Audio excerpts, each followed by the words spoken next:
Hi everyone, मैं Vinay Kumar Pandey, language expert. तो जो भी कैंडिडेट इंग्लिश सब्जेक्ट से टीजीटी, पीजीटी या एलटी ग्रेड या डीएसएसबी, एनवीएस, केवीएस की अगर तैयारी कर रहे हैं तो उनके लिए एक बहुत ही ज़बरदस्त कॉन्सेप्ट मैं लेके आ रहा हूं।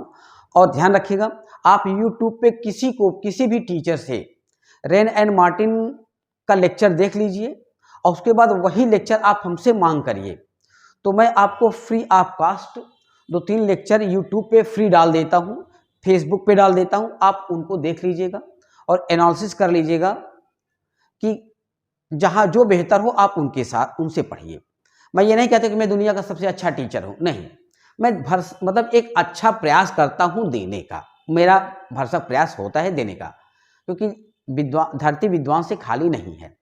ठीक, तो क्या है कि एक ज़बरदस्त कॉन्सेप्ट ये है कि बहुत से कैंडिडेट क्या होते हैं कि वो प्राइवेट काम कर रहे हैं, मतलब विद्यालय में पढ़ा रहे हैं प्राइवेट, या बहुत सी लड़कियां हैं जो कि शादीशुदा हैं या उनको टाइम नहीं मिल पाता है तो लाइव आकर के क्लास नहीं कर पाते हैं।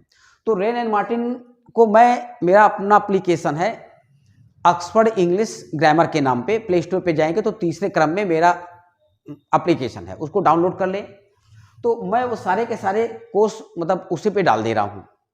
तो सबसे पहले टॉपिक मैं क्या पढ़ाऊंगा आपको, एनालिसिस, ट्रांसफॉर्मेशन एंड सिंथेसिस, क्योंकि ये टेक्निकल चैप्टर होता है। एनालिसिस होगा, फिर उसके बाद 659 से आपका ट्रांसफॉर्मेशन शुरू हो जाता है, फिर उसके बाद सिंथेसिस होता है, ऐसे हम पढ़ाएंगे। जब ये समाप्त हो जाएगा तो इधर हम आएंगे पार्ट 1 की तरफ, जो फर्स्ट बुक है आपकी, जिसमें आपका पार्ट्स ऑफ स्पीच है, नाउन है, प्रोनाउन है, एडजेक्टिव है, एडवर्ब है, ये कॉन्सेप्ट है। तो अब आप ये सोचेंगे कि अपलोडेड वीडियो देखेंगे, अगर हमको डाउट हुआ तो कैसे होगा, तो आप लोग एक पैसे की चिंता मत करिएगा, कारण कि हर मतलब प्रतिदिन डेली मैं रात में आऊँगा 10 बजे, या खाना वाना खा करके आप लोग सब लोग हो जाइएगा, 9 बजे रख देंगे, 10 बजे रख देंगे, ताकि सब लोग लाइव आइए। तो देखने के बाद जो लेक्चर आप देखेंगे, अगर उसमें आपको कहीं डाउट होता है तो आप वहाँ क्वेश्चन पूछ सकते हैं, लेकिन पूरी कोशिश रहेगी मेरी कि आपको पूछने की जरूरत ही ना पड़े। लेकिन सबका IQ लेवल उतना तो होता नहीं है, किसी न किसी को कुछ ना कुछ डाउट होता है, तो वो आ करके लाइव आकर के पूछ सकते हैं उसी एप्लीकेशन पे। ठीक, अब रेन एंड मार्टिन को हल करने का टाइम क्या होता है, जब हम लाइव क्लास पढ़ाते हैं, तो लाइव क्लास पढ़ाते हैं तो कम से कम 9 महीने लगते हैं। कितने महीने लगते हैं? 9 महीने लगते हैं। लेकिन इस पे क्या है, आपको ज्यादा 2 से 3 महीने में आप कवर कर ले जाओगे, क्योंकि सारे लेक्चर आपके पड़े रहेंगे, तो आपको जब टाइम मिलेगा आप उतने लेक्चर आप देख सकते हो। ठीक, तो 9 महीने जब मैं लाइव पढ़ाता हूं तो मेरी फीस है कितनी, 1000 पर मंथ। कितना है? 1000 पर मंथ है। तो अब इस प्रकार अगर 9 महीने पढ़ेंगे और 1000 पर मंथ देंगे तो आपका कितना हो जाएगा, आपका हो जाएगा 9000 रुपया। लेकिन नहीं, मैं आपको ये कोर्स दे रहा हूं कितने, 4500 रुपए में दे रहा हूं, मतलब पूरा रेन एंड मार्टिन, और भी कॉम्प्रिहेंसिव फंक्शनल ग्रामर, मतलब फंक्शनल ग्रामर से इस मेथड से पढ़ाते हुए।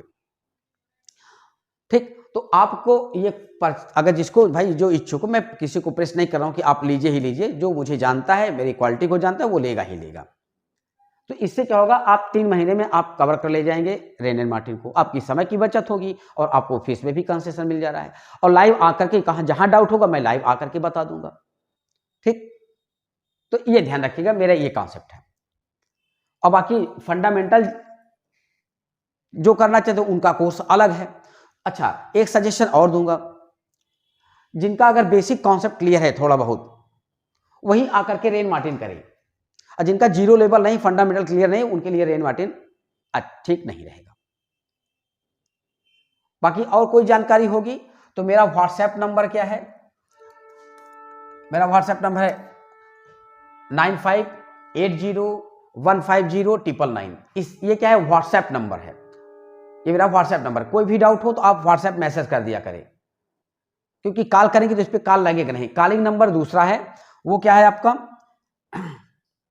9140685398, ये मेरा कॉलिंग नंबर है। मिलेगा, हाँ, ये कोर्स कब से मिलेगा ये ध्यान रखिएगा, ये 14 जनवरी से मिलेगा आपको। कब से मिलेगा? 14 जनवरी से मिलेगा।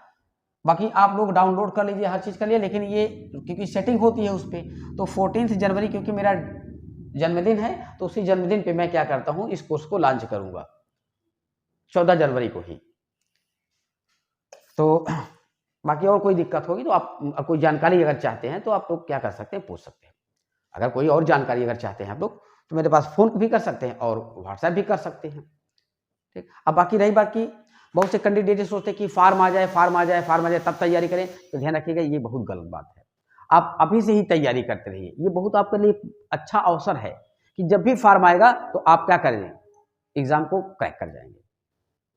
बाकी आपकी इच्छा, मैं किसी को कभी प्रेस नहीं करता हूँ, या बैच बनाना है कि मैं कभी ये परेशान नहीं होता कि मुझे भाई काफ़ी लड़के इसमें फंडामेंटल के लिए हैं कि सर बैच बनाइए, बैच बनाइए, मैं नहीं बना रहा हूँ क्योंकि यही रेन एंड मार्टिन का पूरा कोर्स तैयार हो रहा है। अच्छा, दूसरी चीज़ ये ध्यान रखिएगा कि अभी शुरुआती में आपको लगभग 45 एक्सरसाइज उस पर दिखेगा। हर तीसरे चौथे दिन क्या होगा, 10-10 एक्सरसाइज जैसे जाता जाए, मतलब डालते जाएंगे। तो अब ऐसा तो है नहीं कि आप एक ही दिन में 45 का 45 देख लेंगे। तो अब 45 पड़ चुका है तो ऐसे 10-10 दिन, तीसरे दिन, चौथे दिन 10-10 एक्सरसाइज ऐसे डालते जाएंगे और बाकी डेली आपको लाइव आकर के जहां आपका डाउट होगा वहां हम आके क्लियर कर देंगे। ठीक है ना, ओके। तो अब आके देखते हैं हम लोग एनालिसिस, ट्रांसफॉर्मेशन एंड सिंथेसिस, ये जो टॉपिक है आपका यही सबसे पहले चलेगा। ठीक, अच्छा, तो हम लोग अब आते हैं सबसे पहले कॉन्सेप्ट पे कि क्या क्या कॉन्सेप्ट हम देखते हैं। तो जो एनालिसिस, ट्रांसफॉर्मेशन, सिंथेसिस चलेगा यही एक्सरसाइज 1 से हम स्टार्ट करेंगे। तो पहला एक्सरसाइज है आपका सब्जेक्ट एंड प्रेडिकेट। तो सब्जेक्ट एंड प्रेडिकेट को पढ़ने से पहले ग्रामर का जो बेस कॉन्सेप्ट है हम लोग देख लेते हैं। तो देखिए कुछ जो इसमें चलेगा वही मेन है, क्योंकि एनालिसिस, ट्रांसफॉर्मेशन, सिंथेसिस में क्लाज और फ्रेजेस का कॉन्सेप्ट बहुत ज्यादा है। तो पहले बताता हूं व्हाट इज फ्रेज। फ्रेज क्या है आपका, फ्रेज क्या है। ठीक, तो फ्रेज ध्यान रखिएगा, group of words is called phrase. तो अब उस group of words is called phrase है ना, एक तो ये होता है। एक ध्यान रखिएगा कि अगर वर्ड फ्रेज की बात करेंगे, वर्ड, तो जैसे जितने पार्ट्स ऑफ स्पीच होंगे उनमें क्या होगा कि जितने पार्ट्स ऑफ स्पीच उतने आपके फ्रेज होंगे। जैसे सिस्टर है तो सिस्टर क्या है, एक वर्ड है, मतलब एक इंडिविजुअल बॉडी है सिस्टर। मान लीजिए नाम उसका है रीता, मेरी बहन का नाम क्या है रीता, वो क्या है, उसको मैंने क्या कहा, सिस्टर, है ना, सिस्टर। तो अब हमने कहा कि सिस्टर इन लॉ, तो सिस्टर इन लॉ हाइफन से जोड़ दिया गया, तो ये क्या हुआ, ये भी तो शब्द समूह है ना, लेकिन क्या है, ये इंडिविजुअल बॉडी की बात कर रहा है। Every body of us, each of us, ये भी तो फ्रेज के कॉन्सेप्ट में आ रहा है ना ये, तो ये क्या है, ये प्रोनाउन फ्रेज हुआ। आप प्रीपोजिशन फ्रेज पढ़ते हैं, in spite of, according to, तो ये सब क्या है, फ्रेज है। लेकिन अगर शब्द वर्ड्स शब्दों के समूह की बात करेंगे तो ये सिर्फ 3 फ्रेज बनते हैं, नाउन फ्रेज, एडजेक्टिव फ्रेज और एडवर्ब फ्रेज। क्या बनते हैं, नाउन फ्रेज, एडजेक्टिव फ्रेज और एडवर्ब फ्रेज। उसी ग्रुप ऑफ वर्ड्स में ध्यान रखिएगा हम प्रीपोजिशन का भी कॉन्सेप्ट पढ़ेंगे। ठीक है ना, तो यहां देखते हैं हम लोग, देखिए जैसे मैंने यहां लिख दिया एक वर्ड कि इन द रूम, चलिए ये प्रीपोजिशन है, अभी प्रीपोजिशन का कॉन्सेप्ट उठा लेता हूं फिर बाद में देखता हूं। ये क्या है आपका, ये रूम हुआ। लेकिन अगर हम कहें कि रूम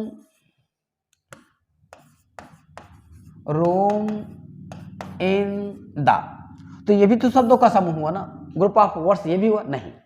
तो ग्रुप ऑफ वर्ड्स होना चाहिए लेकिन एक ऑर्डर वे में, एक सही क्रम में, एक राइट ऑर्डर में होना चाहिए, ये ध्यान रखिएगा।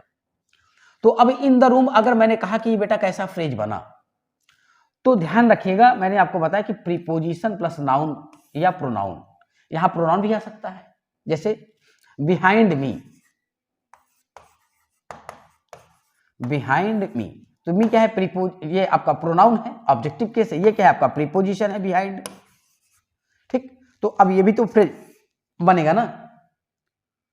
तो अभी हम प्रीपोजिशन के बाद अगर नाउन या प्रोनाउन आता है तो ये 3 फ्रेज बनेंगे आपके। नाउन फ्रेज भी बन सकते हैं, एडजेक्टिव फ्रेज भी बन सकते हैं और एडवर्ब फ्रेज बन सकते हैं। तो अगर कोई आपसे पूछ ले कि ये कैसा फ्रेज है, तो आप यहां कहेंगे कि दिस इज प्रीपोजिशनल फ्रेज, ये प्रीपोजिशनल फ्रेज है।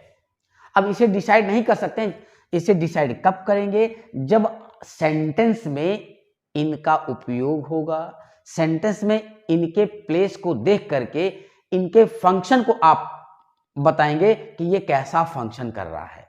जब तक पूरा सेंटेंस नहीं लिखा रहेगा तब तक आप कोई डिसाइड नहीं कर सकते हैं। जैसे मैंने कहा प्लेइंग क्रिकेट या प्लेइंग कह दिया सिर्फ, तो प्लेइंग ये जिरंड है कि पार्टिसिपल है, ये तो सेंटेंस में आने पे हम डिसाइड करेंगे ना कि ये क्या है। जैसे इन्फिनिटिव हुआ, जैसे मैंने क्या कह दिया कि टू प्ले, तो टू प्ले क्या है, ये एडजेक्टिव बन रहा है कि एडवर्ब बन रहा है कि नाउन है, वो तो फंक्शन सेंटेंस में देखने के बाद हमको डिसाइड करना पड़ेगा ना। जैसे to play is my hobby, playing is my hobby, ठीक। तो यहां देखिए सेंटेंस, यहां है in the room, in the room, यहां भी क्या लिखा है इन द रूम, और यहां भी क्या लिखा है इन द रूम। तो अब यहां इन द रूम क्या है, आपका नाउन फ्रेज है।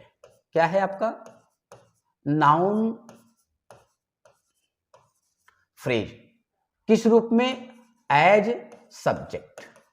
लोग कहते हैं कि प्रीपोजिशन प्लस नाउन कभी भी फ्रेज बन जाएगा, सब्जेक्ट नहीं बनेगा, ऑब्जेक्ट बन सकता है। लोग बता देंगे ऑब्जेक्ट में नहीं। यहां देखिए फ्रेज क्या बना है, ये आपका इन द रूम, ये क्या है आपका, देखिए इज द प्लेस, इज का सब्जेक्ट क्या है in the room, in the room is the place, कमरे में वह स्थान है जहां हम सोते हैं। मतलब कमरा ही वह स्थान है, होता है, कमरा ही वह स्थान होता है, ठीक है, जहां हम सोते हैं। तो इन the room is the place, ठीक है ना, जहां हम सोते हैं। तो कमरे में ही वह स्थान होता है जहां हम सोते हैं। तो ये क्या है आपका noun phrase as a subject. जैसे जैसे हम पढ़ाते जाएंगे एक्सरसाइज वैसे बताते चलेंगे। अब देखिए the boys in the room are my friends. अब अगर इन द रूम अगर हम हटा दें तो the boys are my friends, लड़के मेरे मित्र हैं। अब ये बताइए कि इन द रूम किसको क्वालिफाई किया, इस बॉयज को क्वालिफाई किया। तो बॉयज क्या है, नाउन है, नाउन की विशेषता जो बताएगा वो एडजेक्टिव होगा।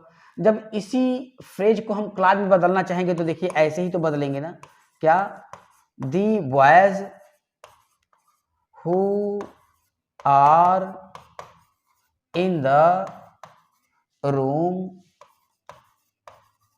Are my friends. अब देखिए the boys are making a noise in the room, लड़के कमरे में शोर मचा रहे हैं, शोर मचा रहे हैं, कहाँ मचा रहे हैं, कमरे में। तो ये क्या है आपका एडवर्ब फ्रेज है, ये आपका एडवर्ब फ्रेज है। ये क्या है आपका एडजेक्टिव फ्रेज है, और ये क्या है आपका noun phrase as a subject है, ठीक।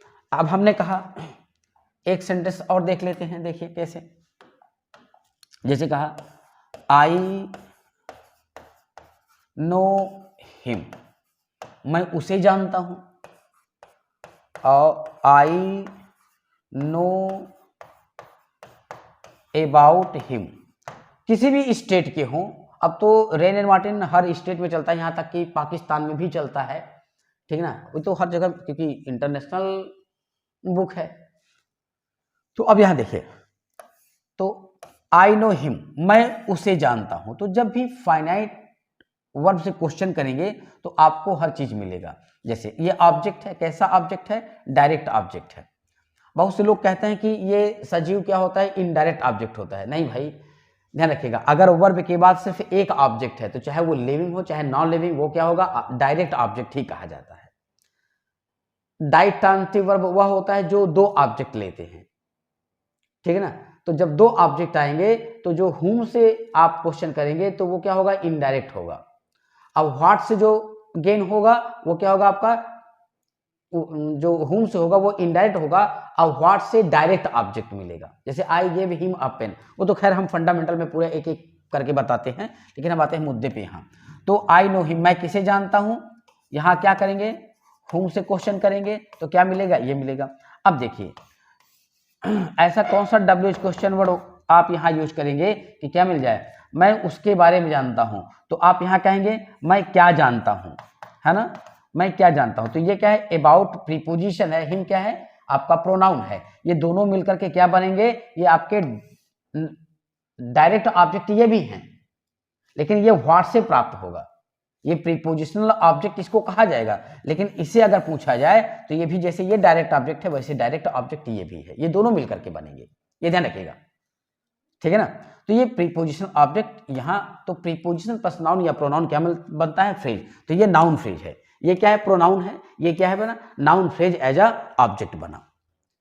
मैं जानता हूं, मैं क्या जानता हूं, उसके बारे में जानता हूं, मैं उसे जानता हूं मतलब पर्सनल मैं उसे जानता हूं, उसके बारे में जानता हूं मतलब उसके कैरेक्टर के बारे में, उसके आचार व्यवहार इस सब के बारे में जानता हूं, ठीक है ना। तो ये ध्यान रखिएगा, ये अंतर होता है। अब देखिए ये हो गया। अब यहां मैंने वर्ड लिखा प्लेइंग क्रिकेट, है ना। अब यहां देखिए प्लेइंग क्रिकेट क्या क्या बन सकता है, हमने लिखा, ये इसलिए पहले लिख दिया हूं समय की बचत हो। Playing cricket is my hobby, cricket खेलना मेरा क्या है, हॉबी है। तो अब देखिए यहां प्लेइंग को हटाएंगे, सेंटेंस गलत हो जाएगा, क्रिकेट इज माई हॉबी, ठीक। अब यहां क्या है आपका प्लेइंग, यहां क्रिकेट हटा दिए, प्लेइंग इज माई हॉबी, खेलना मेरा क्या है, शौक है, तो ये सेंटेंस करेक्ट है। तो ये क्या बना आपका, वर्बल नाउन बना। इसीलिए जितने भी नॉन फाइनाइट वर्ब जब बनते हैं, नॉन फाइनाइट हैं, इनको क्या कहा जाता है, डबल पार्ट्स ऑफ स्पीच कहा जाता है। क्यों कहा जाता है, क्योंकि ये नाउन तो बन गया, इसका सब्जेक्ट बन गया, लेकिन वर्ब की क्वालिटी को अपने साथ लेता है। जैसे आई प्ले क्रिकेट, है ना, आई प्ले क्रिकेट, मैं क्रिकेट खेलता हूं, है ना, मैं क्रिकेट खेलता हूं। तो क्रिकेट क्या है, इसका ऑब्जेक्ट है, ऑब्जेक्ट कौन लिया, वर्ब लेता है ना। तो वैसे ये भले नाउन बना, लेकिन अपने वर्ब की क्वालिटी को ये अपने साथ लिया है, क्रिकेट, है ना। तो ये ध्यान रखिएगा, जीरंड का ऑब्जेक्ट नहीं है, ये नॉन फाइनाइट वर्ब जो जीरंड बना है, नो डाउट 100% सही है, लेकिन जब ये नाउन बना था उससे पहले ये ऑब्जेक्ट इसके साथ फिक्स है, ये ध्यान रखिएगा। तो ये वर्ब का ऑब्जेक्ट है, ये क्या है आपका जीरंड। ये मत कहिएगा कि ये भी नाउन बन गया तो नाउन की कैसे विशेषता बताएगा, नहीं, ये कहिएगा कि नाउन जब ये बना था उससे पहले ये वर्ड इससे जुड़ा हुआ था, नाउन तो बाद में मैंने बनाया, ठीक है ना। तो playing cricket is my hobby. अब देखिए दूसरे सेंटेंस में यहां कि आई सा हिम प्लेइंग क्रिकेट। अब यहां मैंने उसे क्रिकेट खेलते हुए देखा। अब ये जीरंड है कि पार्टिसिपल है, तो ये क्या है, पार्टिसिपल है, ठीक। तो सेम वर्ड होता है लेकिन उसके सेंटेंस में उसके फंक्शन अलग अलग हो जाते हैं, ये ध्यान रखिएगा। अब आगे देखिए सिटिंग इन द रूम, है ना, सिटिंग इन द रूम। तो अब ये भी क्या है, अब ये कहें कि ये क्या है, तो अब ये नहीं कह सकते आप इससे जीरंड भी बना सकते हो, इसे आप पार्टिसिपल भी बना सकते हो। जैसे कमरे में बैठना हमें संतुष्टि प्रदान करता है, तो sitting in the room gives us pleaser. आई सा him sitting in the room, मैंने उसे कमरे में बैठे हुए देखा। वाचिंग मूवी आया, वाचिंग मूवी, इससे भी जीरंड बना सकते हैं, आप पार्टिसिपल भी बना सकते हैं।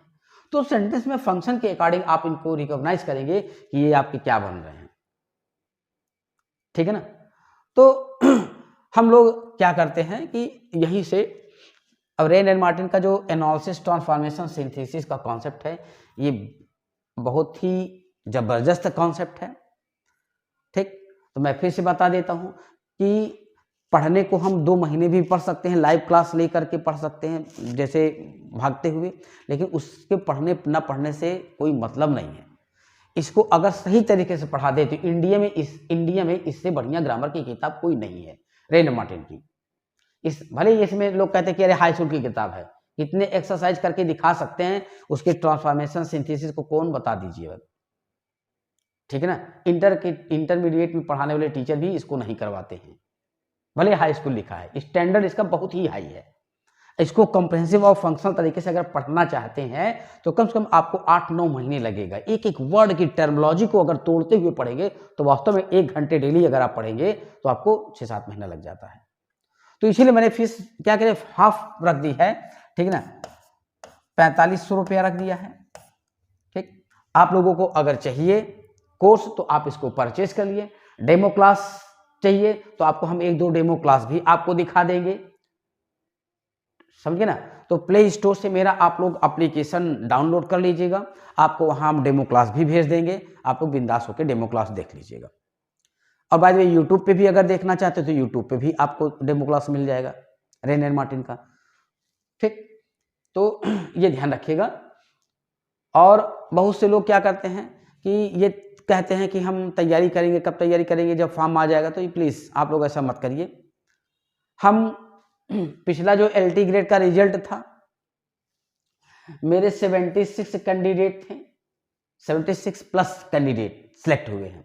उनका फोटो के साथ साथ मोबाइल नंबर भी मैंने डाला है, क्योंकि आज ये फोटो संस्कृति ये हो गई है कि लड़का अगर कहीं एक जगह पढ़ा होता है तो उसकी फोटो हर कोचिंग में नाचती रहती है कि वहाँ भी लगा है, वहाँ भी लगा है, वहाँ। तो मैंने मोबाइल नंबर इसीलिए सारे कैंडिडेट्स का डाला है ताकि आप लोग उनसे बात कर लीजिएगा। यूट्यूब पे काफ़ी बार मैंने मोबाइल नंबर डाला है सारे लड़कों का, उसमें लेक्चर दिया हूँ, तो आप लोग उनसे देख सकते हैं, ठीक है ना। तो अच्छा, हर एक कोर्स का अलग अलग कॉन्सेप्ट है। फंडामेंटल ध्यान रखिएगा, जिनका बेसिक कॉन्सेप्ट क्लियर होगा वही रेन एंड मार्टिन को पढ़ सकते हैं। अगर आपका बेसिक कॉन्सेप्ट नहीं क्लियर है, फंडामेंटल नहीं क्लियर, तो आप रेन मार्टिन से दूर रहिए। रेन मार्टिन आप बीच में जाके फंसेंगे आप, जब उसमें क्लाज और फ्रेज आएगा। अब क्लाज की रही बात, थोड़ा सा बता दें आपको कि क्लाज क्या होता है। तो ध्यान रखिएगा, हर एक सेंटेंस क्लाज होता है, लेकिन हर एक क्लाज सेंटेंस नहीं होता है, ठीक है ना। जैसे he told me a story, है ना। यहां मैं लिखा he told me that Mohan had done his work। यहां फुल स्टॉप लगा दिया, ठीक। इसी पे आ जाते हैं। तो अब देखो ये क्या ला है, ये सेंटेंस है ना, ये क्या है, सेंटेंस है। यहां मैं लिखा ही हेल्प्ड मी, उसने मेरी, ये क्या है, सेंटेंस है। लेकिन यहां देखिए ही टोल्ड मी, क्या इसे आप सेंटेंस कहेंगे? या Mohan had done his work, क्या इसे आप सेंटेंस कहेंगे? नहीं। सेंटेंस कहां से कहां तक है, यहां से लेके यहां तक, और जब फुल स्टॉप पड़ा तो ये सेंटेंस हो गया। कैसा सेंटेंस? कॉम्प्लेक्स सेंटेंस, ठीक। तो ध्यान रखिएगा, अगर सेंटेंस में क्लाज की परिभाषा क्या होती है, तो clause that contains a subject and a finite verb, जिसमें एक subject, sorry a verb, finite नहीं, that clause that contains a subject and verb. अब फाइनाइट वर्ब नहीं बोल रहा है, क्या बोला है, a subject and a verb is called clause. अब क्लाज को सेंटेंस नहीं कहा जा, हर एक क्लाज को सेंटेंस नहीं कहा जा सकता है, लेकिन हर एक सेंटेंस को क्लाज कहा जा सकता है। ये क्लाज है, जब फुल स्टॉप लग गया तो ये क्या हो गया, ये सेंटेंस हो गया। तो इसे, इस सेंटेंस को क्या नाम दिया जाएगा, सिंपल सेंटेंस नाम दिया जाएगा। क्या नाम दिया जाएगा, सिंपल सेंटेंस नाम दिया जाएगा, ठीक। वही चीज यहां भी है, ही टोल्ड मी, लेकिन क्या इतने को हम सेंटेंस कहेंगे? नहीं कहेंगे। इसको क्या कहेंगे, प्रिंसिपल क्लाज कहेंगे। अब इसमें देखिए सब्जेक्ट आया, वर्ब आया, हेल्पिंग वर्ब आया, मेन वर्ब आया, ऑब्जेक्ट आया, ठीक। ये तभी इसे सेंटेंस नहीं कहा गया। ये क्या कहा जाएगा, ये सबऑर्डिनेट क्लाज कहा जाएगा। ये दैट से जुड़ा, कंजंक्शन से जुड़ा हुआ है। लेकिन जब फुल स्टॉप लग गया तो यहां तक के बाद हम पूछेंगे कौन सा सेंटेंस है, तो आप कहेंगे कॉम्प्लेक्स सेंटेंस, ठीक है ना। अब एक सेंटेंस और देखता हूं, जैसे मैंने कहा कि आई सा हिम प्ले क्रिकेट, मैंने उसे क्रिकेट खेलते देखा। आई सा हिम प्लेइंग क्रिकेट भी होता है। प्ले क्रिकेट और प्लेइंग क्रिकेट दोनों में अंतर होता है। अंतर क्या होता है कि मैंने उसे क्रिकेट खेलते देखा, मतलब जब तक खेला तब तक मैंने उसे देखा। और लेकिन अगर मैंने कहते आई सा हिम प्लेइंग क्रिकेट, मैंने उसे क्रिकेट खेलते हुए देखा, इसका मतलब वो खेल रहा था, मैं जा रहा था, मैंने देखा कि हाँ वो खेल रहा है। कब से खेल रहा था, कब तक खेला, मैंने नहीं देखा। एक शॉर्ट मोमेंट एक्शन की बात करता है कौन, वर्ब आईएनजी, प्रेजेंट पार्टिसिपल। ये क्या करता है, ये होल एक्शन की बात करता है। तो अब देखिए, अगर देखा जाए तो यहां कितने क्लाज हैं, तो यहां 2 क्लाज हैं। क्यों, क्योंकि क्लाज की परिभाषा ये कहती है, आप देखेंगे कोई भी एथेंटिक ऑक्सफोर्ड, कैम्ब्रिज, लॉन्गमैन की किताब आप देखेंगे तो उसमें है कि क्लाज की डेफिनेशन जो होती है कि अ सब्जेक्ट एंड ए वर्ब, कतई नहीं लिखा है कि फाइनाइट वर्ब या नॉन फाइनाइट वर्ब, बस सब्जेक्ट और वर्ब होना चाहिए। या देखिए, यहां सब्जेक्ट है, यहां वर्ब है, लेकिन इसे सेंटेंस नहीं कहा जाएगा, क्या कहा जाएगा, क्लाज कहा जाएगा। उसी प्रकार ये सब्जेक्ट है, ये वर्ब है, ये क्या है, एक क्लाज है। अब क्या है, ये जो प्ले है इसका डूअर कौन है, इसका कर्ता कौन है, तो इसका कर्ता कौन है, हिम है ना। तो इस प्रकार देखा जाए तो ये भी क्लाज हुआ, लेकिन कैसा क्लाज है, ये नॉन फाइनाइट क्लाज है। ये क्या है, ये फाइनाइट क्लाज है। तो मैंने आपको बताया कि अगर सेंटेंस में सिर्फ एक फाइनाइट वर्ब होता है और फुल स्टॉप लगता है तो क्या होता है, वो सिंपल सेंटेंस कहा जाता है। ठीक, उसी प्रकार इसमें कितने फाइनाइट वर्ब हैं, तो इसमें एक फाइनाइट वर्ब है, ये नॉन फाइनाइट वर्ब है, ये नॉन फाइनाइट क्लाज बनेगा, क्लाज बनेगा, सेंटेंस नहीं, नॉन फाइनाइट सेंटेंस नहीं बनेगा, नॉन फाइनाइट क्लाज बनेगा। और जब अगर सेंटेंस की बात करेंगे तो सेंटेंस कैसा है, सिंपल सेंटेंस। क्यों, क्योंकि सिंपल सेंटेंस में सिर्फ एक फाइनाइट वर्ब होता है। तो ये क्या है आपका, ये सिंपल सेंटेंस है क्योंकि इसमें एक फाइनाइट वर्ब है। ये कॉम्प्लेक्स सेंटेंस है क्यों, क्योंकि इसमें कम से कम 2 फाइनाइट वर्ब हैं, एक फाइनाइट वर्ब और ये सबऑर्डिनेट क्लाज का अपना ये वर्ब, तो ये कॉम्प्लेक्स सेंटेंस हुआ।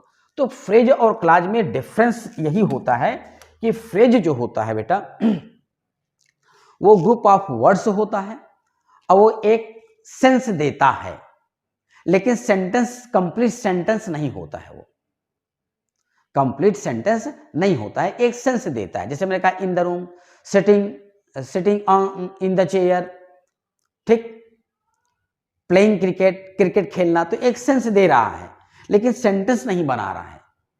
तो फ्रेज क्या होता है, खंड होता है, वाक्य का एक अंश होता है, वाक्य का एक टुकड़ा होता है। तो रेन एंड मार्टिन, चलिए ठीक है, आप लोगों को बराबर मिलता जाएगा, लेकिन हाँ प्ले स्टोर पे आप जाकर के वहां परचेज करेंगे तभी जाकर के वो सारे आपको वीडियोस खुलेंगे, अदरवाइज नहीं खुलेंगे। तो जिनको जिनको परचेज करना है वो परचेज कर लें, ठीक है ना। तो आप चाहे उसको 1 दिन में देख लीजिएगा, चाहे 10 दिन में देख लीजिएगा, ये आप पे डिपेंड करता है, समझे ना। तो ऑक्सफोर्ड इंग्लिश ग्रामर के नाम पे है, ठीक ना, और नीले कलर का लोगो है, उसको आप लोग डाउनलोड कर लीजिएगा। और बाकी किसी कोई प्रकार की दिक्कत होती है तो ये मेरा व्हाट्सएप नंबर है 9580150999, ये व्हाट्सएप नंबर है। कॉलिंग नंबर है मेरा 9140685398, ये मेरा कॉलिंग नंबर है, समझे ना। तो चलिए ठीक है, जिनको जिनको कोर्स, अच्छा डेमो क्लास की बात है तो आप लोग डेमो क्लास आप ले सकते हैं हमसे इस पे मैसेज करके, ठीक है ना। बाकी आपको एप्लीकेशन पे डेमो क्लास मिलेगा।